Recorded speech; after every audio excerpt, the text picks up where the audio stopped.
ಇದು ಬೆಂಗಳೂರು ದಕ್ಷಿಣ ತಾವರೆಕೆರೆ ಹೋಬಳಿಯ ಮುದ್ದನಪಾಳ್ಯದಲ್ಲಿರುವ 60 ಎಕರೆ ಪ್ರದೇಶದಲ್ಲಿ ರಾಜೀವ ಗಾಂಧಿ ಯೋಜನೆಯಡಿ ನಡೆಯುತ್ತಿರುವ ಅಪಾರ್ಟ್ಮೆಂಟ್ ಕೆಲಸ.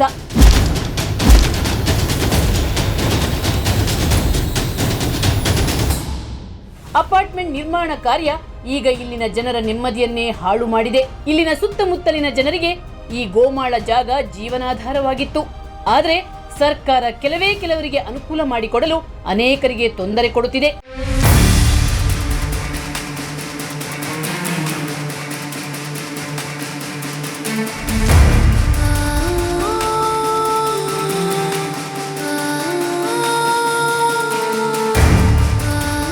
ಈ ಜಾಗ ಸರ್ಕಾರಿ ಗೋಮಾಳವಾಗಿದ್ದರಿಂದ ಕೃಷಿಗಾಗಿ ಈ ಭೂಮಿಯನ್ನ ತಮಗೆ ನೀಡಿ ಅಂತ ಸರ್ಕಾರಕ್ಕೆ ಅನೇಕ ಸಲ ರೈತರು ಅರ್ಜಿ ಸಲ್ಲಿಸಿದ್ರು. ಆದರೆ ರೈತರಿಗೆ ಒಂದಿಂಚು ಭೂಮಿಯನ್ನು ನೀಡದೆ ಅರ್ಜಿಗಳನ್ನ ಸಾರಾಸಗಟವಾಗಿ ತಿರಸ್ಕರಿಸಿತ್ತು. ಆದರೆ ಇದೀಗ ರಾಜೀವ್ ಗಾಂಧಿ ವಸತಿ ಇಲಾಖೆಗೆ ಈ ಭೂಮಿಯನ್ನ ನೀಡಿದ್ದು ಇಲ್ಲಿ ವಸತಿ ನಿರ್ಮಾಣದ ಕಾರ್ಯವನ್ನ ಮಾಡಲು ಪ್ರಾರಂಭಿಸಿದ್ರಿಂದ ಅನೇಕ ಕಷ್ಟ ನಷ್ಟಗಳು ಎದುರಾಗುತ್ತಿವೆ.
ಹಣ ದನ ಕರ ಮೇಸಕ್ಕೆ ಭಾರಿ ಅನಾನುಕೂಲ ಆಗಿದೆ.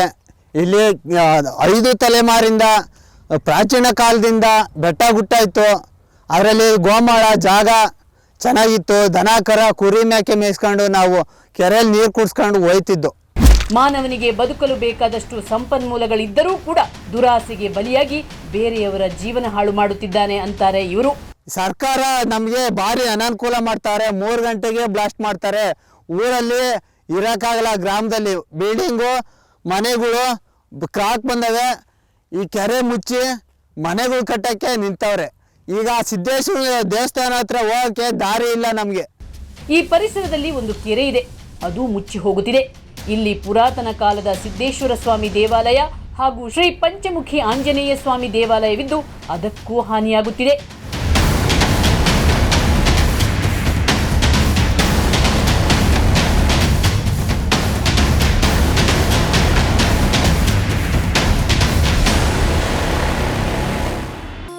ಈ ಬಗ್ಗೆ ಯಾವುದೇ ಮಾಹಿತಿ ಕೊಟ್ಟರು, ದೂರು ಕೊಟ್ಟರು ಸಂಬಂಧಪಟ್ಟ ಅಧಿಕಾರಿಗಳು ಇದರತ್ತ ಗಮನವೇ ಹರಿಸುತ್ತಿಲ್ಲ.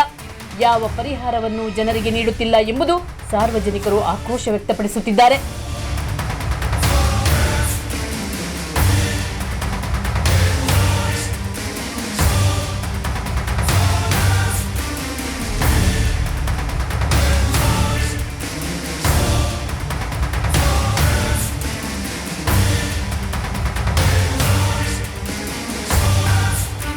ಇಲ್ಲಿನ ನಿವಾಸಿಗಳು ಧೂಳಿನ ಗಾಳಿ ಸೇವಿಸಿ ನಾನಾ ರೋಗಗಳಿಗೆ ತುತ್ತಾಗುತ್ತಿದ್ದಾರೆ.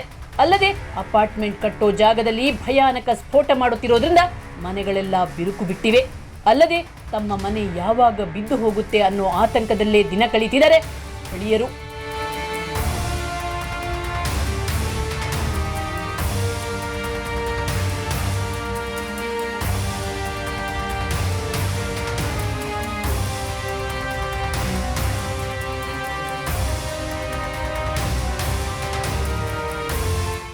ಸರ್ಕಾರದ ಈ ಧೋರಣೆಯ ವಿರುದ್ಧ ಈ ಪ್ರದೇಶದ ಜನರು ಹೋರಾಟಕ್ಕೆ ತಯಾರಾಗಿದ್ದಾರೆ.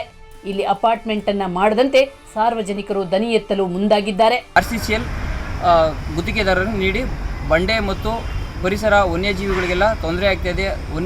ಬೆಟ್ಟದಲ್ಲಿ ವನ್ಯಜೀವಿಗಳು ಜೀವಿಸ್ತಾ ಇರೋದ್ರಿಂದ ಅದು ಹೊಡಿತಾ ಇರೋದ್ರಿಂದ ಊರಿಗೆ ಬಂದು ತೊಂದರೆ ಕೊಡ್ತಾ ಇದೆ.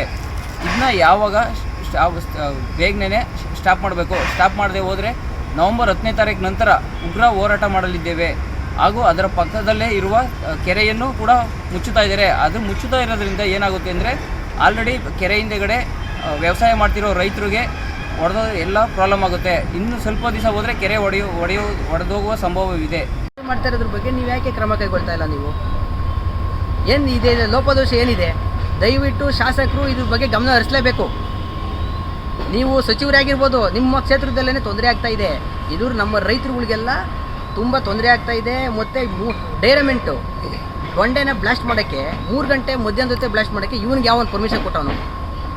ಹಿರಿಯ ಭೂವಿಜ್ಞಾನ ಇಲಾಖೆ ಏನು ಮಾಡ್ತಾ ಇದೆ? ಪ್ರತಿಮಾ ಅವರೇ, ನಿಮ್ಮನ್ನೂ ಒಂದು ಮಾತು ಕೇಳ್ತಾ ಇದ್ದೀನಿ. ನೀವು ಹೆಂಗೆ ಪರ್ಮಿಷನ್ ಕೊಟ್ಟಾದ್ಮೇಲೆ ಏನು ಕೆಲಸ ನಡೀತಾ ಇದೆ ಅಂತ ಬಂದು ವೀಕ್ಷಣೆ ಮಾಡಿದ್ದೀರಾ ನೀವು? ಸರ್ಕಾರ ಸಂಬಳ ಕೊಡೋದು, ಗೌರ್ಮೆಂಟ್ ಜೀಪ್ ಕೊಡೋದು ನಿಮ್ಗೇನು ಸುತ್ತಾಡಕ? ಲಾಸ್ಟ್ ವಾರ್ನಿಂಗ್ ಫಾರ್ ಯು ಎಲ್ಲರಿಗೂ ಕೂಡ. ಇದನ್ನ ನೀವು ಕರೆಕ್ಟಾಗಿ ಮಾಡಿಲ್ಲ ಅಂದರೆ ಮುಂದಿನ ದಿನಗಳಲ್ಲಿ ಹತ್ತಿರದಲ್ಲೇ ಶೀಘ್ರದಲ್ಲೇ ಕಾಮಗಾರಿನ ಸ್ಥಗಿತಗೊಳಿಸಿಲ್ಲ ಅಂದರೆ ನಿಮ್ಮ ಮೇಲೆ ವಿರುದ್ಧ ನಾವು ರೈತರೆಲ್ಲ ದಂಗೆ ಹೇಳಬೇಕಾಗ್ತದೆ. ನೋಡಿದ್ರಲ್ಲ ಇಲ್ಲಿ ಜನರ ಸಂಕಷ್ಟಗಳನ್ನ ಹಾಗೂ ಪ್ರಕೃತಿ ನಾಶವನ್ನ, ಜನರ ಹಾಗೂ ಪ್ರಕೃತಿಯ ಮೇಲಾಗುತ್ತಿರುವ ದೌರ್ಜನ್ಯ ಹಾಗೂ ಅನ್ಯಾಯವನ್ನ ಸರ್ಕಾರಿ ಅಧಿಕಾರಿಗಳು ತಕ್ಷಣ ಗಮನಕ್ಕೆ ತೆಗೆದುಕೊಳ್ಳಬೇಕು ಹಾಗೂ ಜನರ ಮನವಿಗೆ ಸ್ಪಂದಿಸಿ ಪರಿಹಾರ ಸೂಚಿಸಬೇಕು ಅನ್ನುವಂಥದ್ದು ವಿಜಯ ಟೈಮ್ಸ್ ಆಶಯವಾಗಿದೆ. ಬೆಂಗಳೂರು ಮುದ್ದನಪಾಳ್ಯದಿಂದ ಸಿಟಿಜನ್ ಜರ್ನಲಿಸ್ಟ್ ಬಸವರಾಜ್.